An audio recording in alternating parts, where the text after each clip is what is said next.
ever been so absorbed in an activity that hours just pass like minutes, where you forget to check your phone, you skipped meals without noticing, and you felt simultaneously challenged and completely in your element?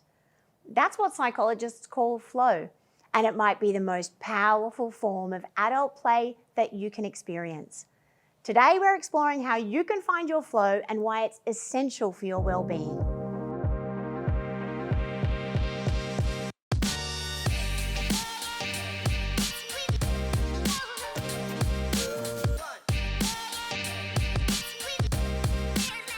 Hi, I'm Danielle Colley, and I'm here to help you to create a life that actually feels good to live.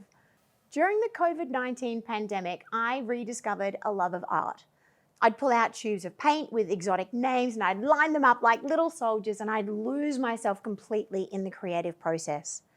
Hours would slip by and I'd emerge wondering where the afternoon had gone. My kids would be like, "When's dinner? Like, what are you doing?"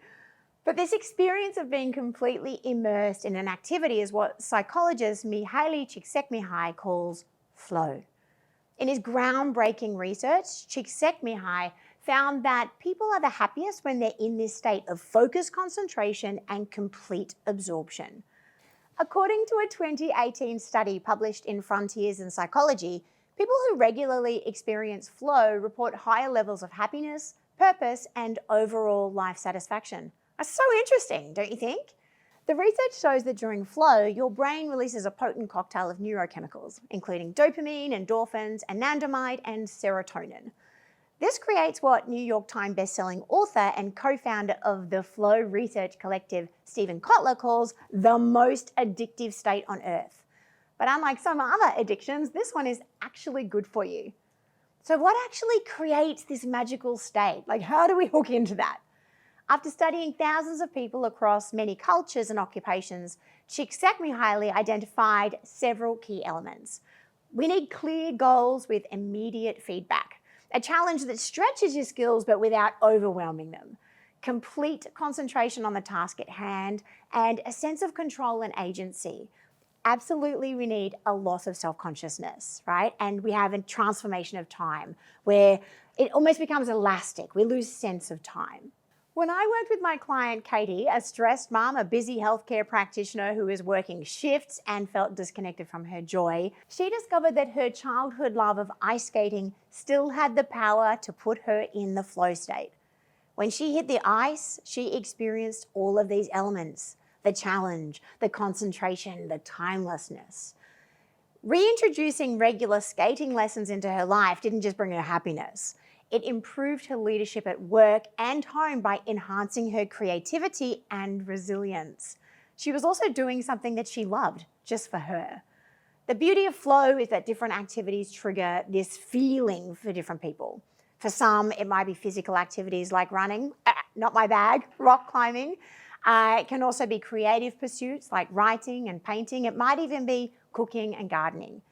The activity doesn't matter as much as finding the sweet spot between challenge and skill.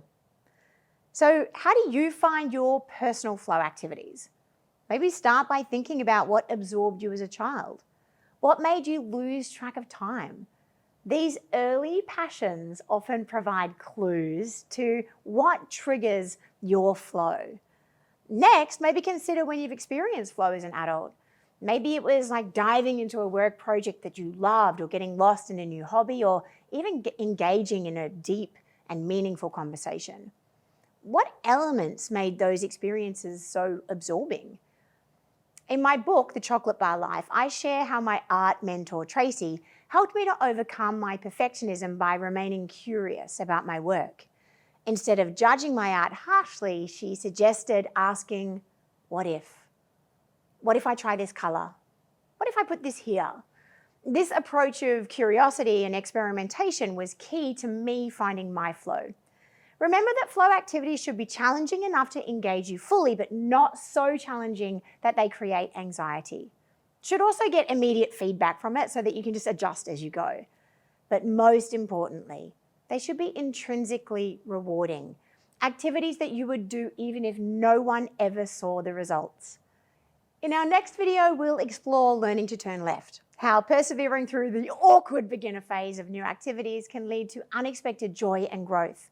We'll chat more about Katie, the ice skater, and how she discovered something profound about play and persistence. Remember, flow isn't just a pleasant experience. It is one of the most powerful states for creativity, learning, and well-being. So make time for activities that absorb you completely.